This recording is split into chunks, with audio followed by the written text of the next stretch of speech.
bahwasanya sekarang di puskesmas itu ada pemeriksaan triple eliminasi namanya. Ini penting untuk kita lakukan. Triple eliminasi itu adalah pemeriksaan pada ibu hamil tentang status penyakit menular, hepatitis B, HIV, dan sipilis. Ini merupakan program pemerintah yang ditujukan untuk memutus rantai penularan. Karena ini walaupun dia sifatnya penyakit menular seksual, tapi ini juga bisa menular dari seorang ibu yang hamil ke bayinya. Dan kalau kita bisa menemukan ini ketika sedang dalam kandungan misalnya, mungkin kita punya kesempatan untuk mencegah agar si anak yang lahir nanti jangan sampai tertular.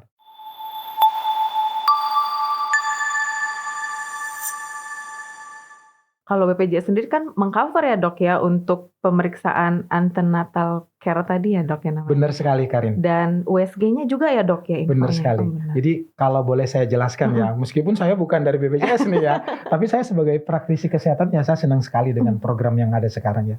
Sepertinya memang ada usaha dari pemerintah yang melalui BPJS juga bagaimana untuk meningkatkan kualitas pemeriksaan kesehatan tadi, sehingga sekarang kan di FKTP itu misalnya di puskesmas ataupun di klinik non puskesmas ya, ini sekarang kan sudah dilengkapi banyak dengan pemeriksaan USG yang gampang diakses jadinya kan, gitu. Kalau dulu orang USG mungkin harus ke rumah sakit. Mindsetnya selalu USG itu pasti di rumah sakit gitu ya dok. Harus ke dokter spesialis. Nah ini sekarang sudah dilatih dokter-dokter yang dilatih oleh Kemenkes ya, kemudian disediakan di puskesmas-puskesmas sehingga nanti lebih gampang untuk diakses. Meskipun ini bersifat USG obstetri dasar terbatas, tapi ini banyak sekali manfaatnya, gitu. Jadi saya senang sekali dan satu lagi ini memang di cover oleh BPJS gitu. Jadi nggak ada alasan lagi sebenarnya untuk ibu-ibu yang lagi hamil gitu nggak bisa memeriksakan kehamilannya ya dok ya. Kalau memastikan aja BPJS-nya aktif, dia udah bisa memastikan kesehatan janin dan dirinya sendiri juga ya dok dengan layanan ini ya dok. Benar sekali Karin. Jadi saya pikir ya kalau saya boleh berpesan nih. Agar jangan sampai kedandapan, jangan sampai kebingungan ketika hamil atau ketika menghadapi persalinan. Ya memang yang pertama sekali mungkin kalau boleh saya berpesan, karena sering saya hadapi nih Karin, pastikan memang status kepesertaan BPJS-nya itu memang aktif dong. Karena dengan itu kan kita nanti nggak sampai kecolongan. Begitu dibutuhkan pemeriksaan atau pertolongan, itu aktif sehingga kita bisa mendapatkan istilahnya layanan yang kita inginkan, itu yang pertama. Kemudian yang kedua, benar seperti yang Karin katakan, ini kan sekarang aksesnya jauh lebih gampang ya, sampai ke tingkat-tingkat puskesmas paling pelosok pun sekarang sudah tersedia biasanya. Sehingga benar, nggak ada alasan harusnya ibu hamil yang tidak melakukan ANC yang adekuat tuh harusnya enggak. Dan sistem BPJS juga memungkinkan, semisalnya didapatkan temuan pada pemeriksaan di FKTP, di puskesmas atau di klinik, memungkinkan untuk dilakukan perujukan kalau sesuai dengan indikasi. Iya betul dok. Sebenarnya itu sih ya dok ya.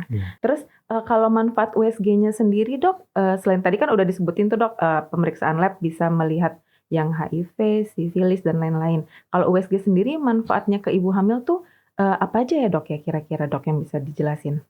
Baik, manfaat USG ini biasanya akan kita bedakan berdasarkan waktu ketika pemeriksaan.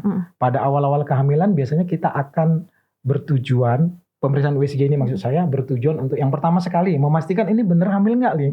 Karena banyak sekali, bukan banyak sih, tapi ada yang orangnya ini merasa hamil nih Karin. Ya mual, ya muntah, nggak datang bulan. Bahkan gawatnya kadang-kadang tes speknya positif. Tapi ternyata diperiksa enggak. Gangguan hormon tertentu bisa. Jenis kista tertentu itu ya bisa menyebabkan kondisi seperti hamil, tapi sebenarnya enggak.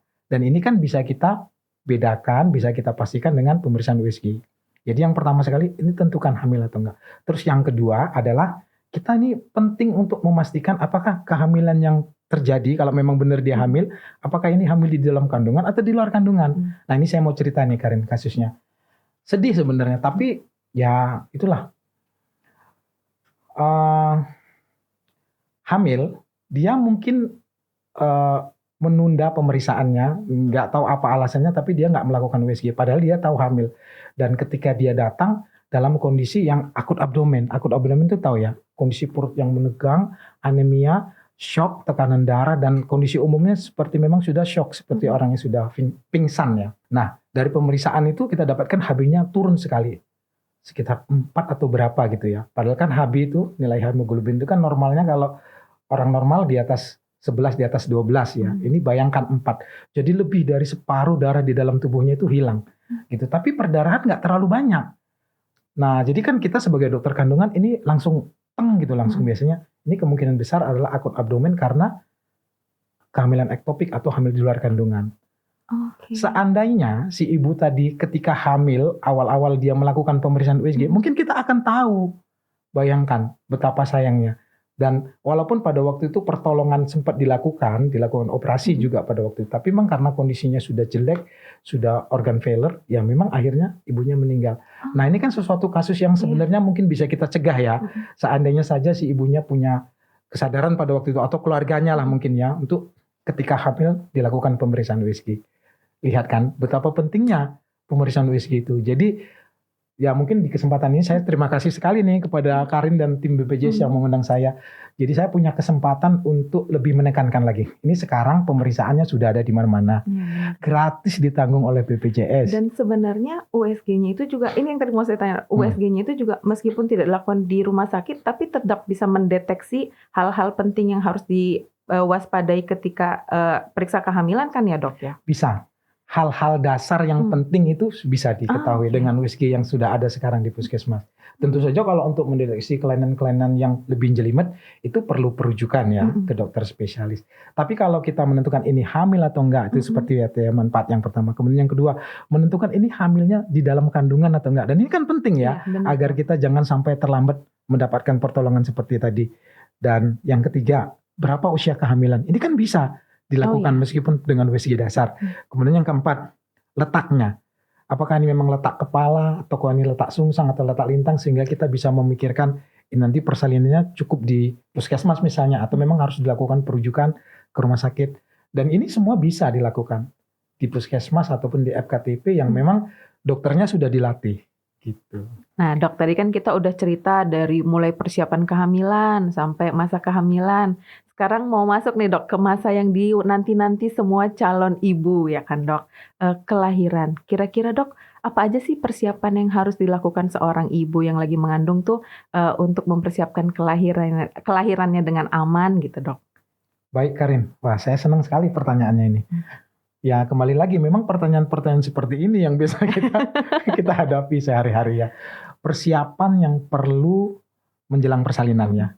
Saya pikir banyak sih sebenarnya. Tapi mungkin kalau boleh saya sebutkan poin-poin yang pertama adalah kesehatan fisik.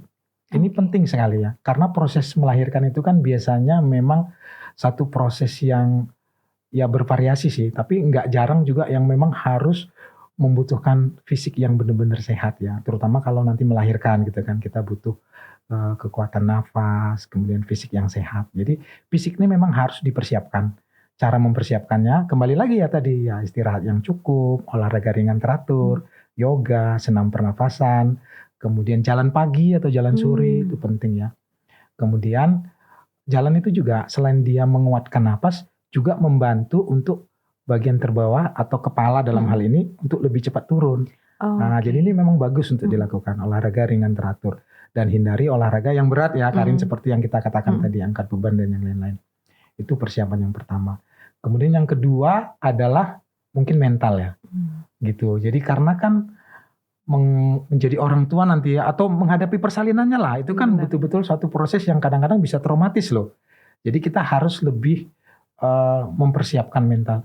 Kalau saya boleh tips ya untuk K dan JKN atau siapa saja yang menonton ya, bagaimana sih kita mempersiapkan mental itu? Saya pikir hal yang paling utama itu adalah pengetahuan. Kalau saya melihat secara pengalaman, kalau saya bagi gitu secara saya pribadi lah, yang berhasil melahirkan, yang gagal dan traumatis itu rata-rata memang kalau dia pengetahuan dari awal itu sudah cukup baik ya, dia memang mau belajar, mau membaca, melihat konten-konten edukasi, dia ini tahu apa yang akan dihadapi.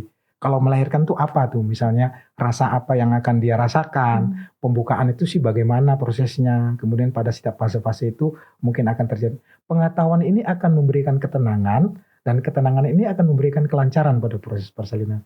Jadi kalau saya boleh saran memang harus belajar, dipelajari, dimengerti proses hamil itu bagaimana, kemudian terutama proses bersalin itu bagaimana, itu harus dimengerti agar lebih mengerti, agar ya itu tadi, agar lebih lancar. Kalau kita nggak mengerti apa yang kita hadapi, alamat nanti panik. Itu Iya, yang kadang-kadang benar, kita temukan orang teriak-teriak nggak jelas segala macam itu kan. Itu kan sesuatu tindakan yang merugikan diri sendiri gitu Iya. kan. Nah, alangkah lebih baiknya kalau dia itu menghadapinya dengan penuh kesadaran dan ketenangan dan pengetahuan gitu. Ini contohnya gini ya, mohon maaf ya. Kita itu kalau misalnya ini saya nih mau ke Binjai nih. Kita itu kalau kita mengerti tentang tujuannya dan jalurnya, kita kan akan lebih tenang ya. Jalan sini misalnya ada blokade, kita tahu jalan sini gitu. Tapi kalau kita nggak tahu jalannya atau kita nggak mengerti, nggak ada pengetahuan tentang kita mau ke Sergi ini, kita nggak tahu, nggak ada gambaran, itu kita alamat sulit. Nah, proses melahirkan itu juga begitu. Agar lebih lancar ya belajar. Nah, jadi bagian dari persiapan menghadapi persalin, belajar tentang proses persalin itu sendiri. Satu lagi, kelengkapan berkas. Oh. Ini sesuatu yang kadang-kadang bisa dilupakan dan berakibat fatal. Benar sih Dok. Ya gitu. Jadi ya saya mohon maaf ini, saya harus ngomong apa adanya ya. Sekarang kan hampir rata-rata pasien yang datang ke kita itu adalah pasien-pasien yang memang peserta BPJS. Jadi pastikan memang benar-benar memang kepesertaannya sedang aktif. Jangan nanti dalam posisi yang sedang bermasalah kartunya atau apa gitu kan. Itu penting sekali. Jadi kalau nanti misalnya terjadi masalah kan ketika mau bersalin kita kan jadi kedandapan gitu ya. Karena itu jadi mungkin bagian dari persiapan. Kemudian persiapan yang lain ya biasalah, perlengkapan bayi, perlengkapan ibu dan yang lain-lain gitu. Udah dalam satu tas biasanya tuh kan Dok, tinggal ambil bawa ke rumah sakit atau harusnya begitu. 1 atau 2 minggu sebelum persalinan kita sudah ada tas yang memang sudah berisi perlengkapan ibu, perlengkapan bayi yang siap kita bawa ketika kita ke rumah sakit ataupun ke fasilitas pelayanan kesehatan.